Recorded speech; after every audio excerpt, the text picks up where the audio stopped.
Hi, thank you for stopping by. I just built this computer, new build, and it just started whining. I have the Lian Li Galahad 360.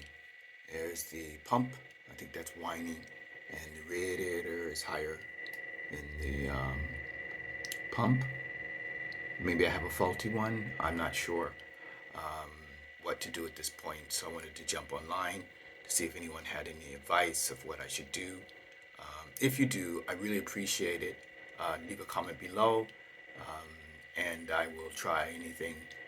If not, I'll just have to return it and get another one because I have no other options. It's pretty loud, and when I close it, it's not as loud, but still, it shouldn't be making that noise. When it was silent before, it was dead silent. Now it's not. So, yeah. Well, again, leave a comment below. Thank you for stopping by, and I hope you're having a wonderful day. Yeah.